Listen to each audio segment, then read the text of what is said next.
Good morning. I hope you guys are well. I have a very direct word for someone.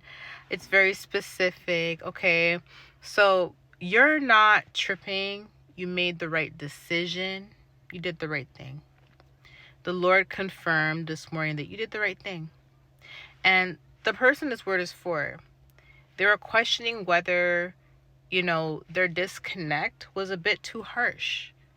When you cut off somebody and you stop talking to them, based on the incident that happened, you are questioning like whether you are being unforgiving, whether you're holding a grudge or holding resentment, because you're like, wait, when they did this to me, it was a long time ago, or was months ago, or years ago, however, but you are questioning whether you are being too harsh by cutting everybody off for doing this. And you question and ask God if you're being too harsh. But you know deep down you forgave, but you don't want to associate yourself with them. And you feel a bit bad for not even associating yourself with them, although you've forgiven them, and you're wondering if you're wrong for that. And you're not wrong for that. You know what the Lord said? He may have already told you this, but he said they blatantly lied on you. They false witnessed against you.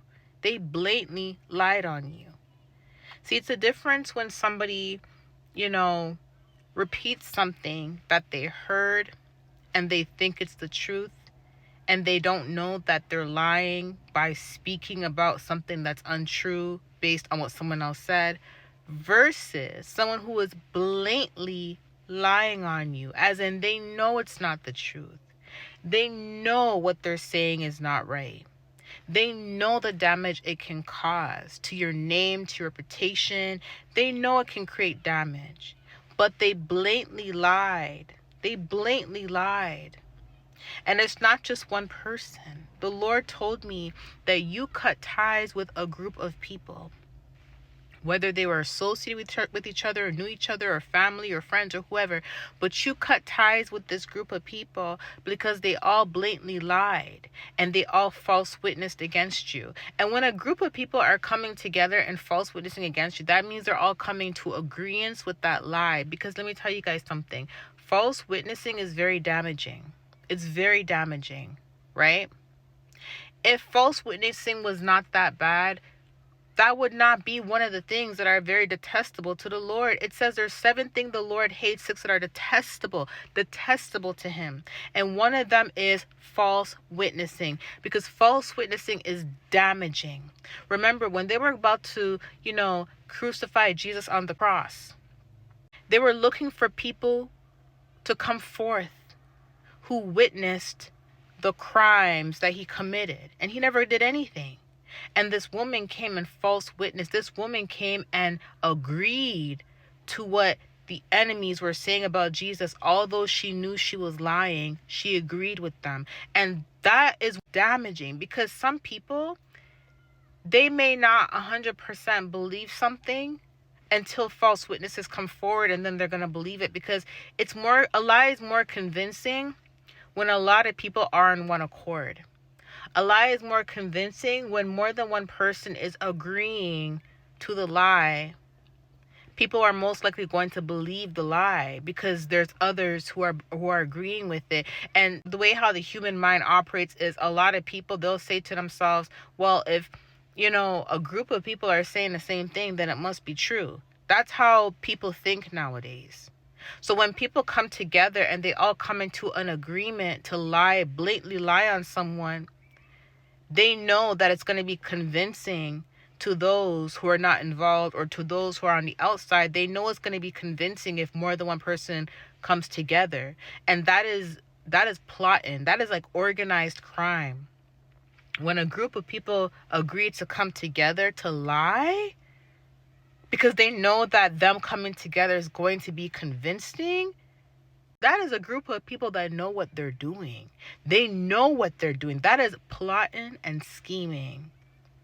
That's what it is. Plotting. That's a plot. A plot means someone that has to plan something. For someone to have to plan something, plot something, they know what they're doing. And they had a choice. whether to come into agreement with the lie and participate or pull back. But they all came into agreement. Can I tell what the Lord said?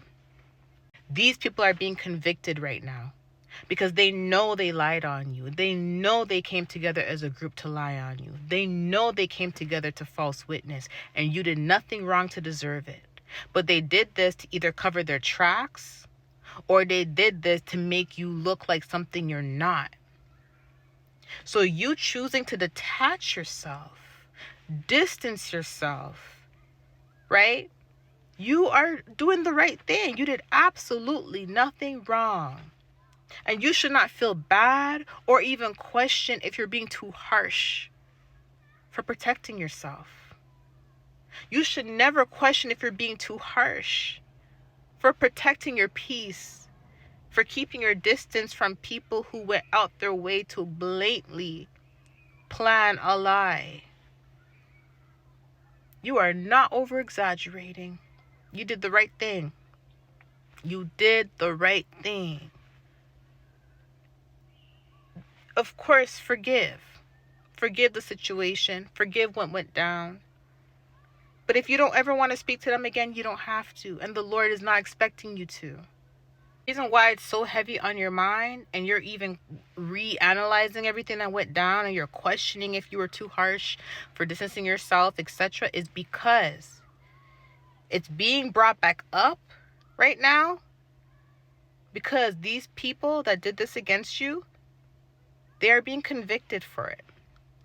The Lord is holding them accountable for the lie they told on you, for grouping together and coming to agreement with false witnessing against you. The Lord is convicting them. Just believe they're being convicted in their sleep and they're being convicted in the physical. God is not playing with them. False witness is a very serious crime, especially when people do not repent for it. The Lord does not play about that. God is not going to condemn you for choosing to keep your distance from false witnesses who did not one time pick up the phone or text or email and say they're sorry for the lies they told on you. You have all right to protect your peace. Don't let your heart be hardened by the situation.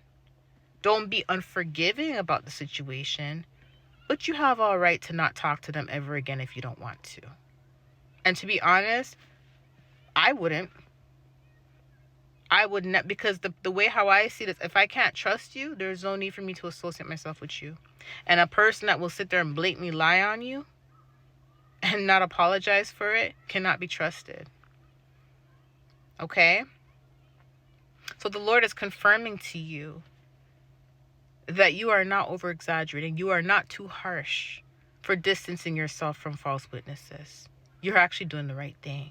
False witnesses are dangerous because if they could lie on you once, they could do it again, especially if they have not taken accountability for the first lie. They will definitely do it again.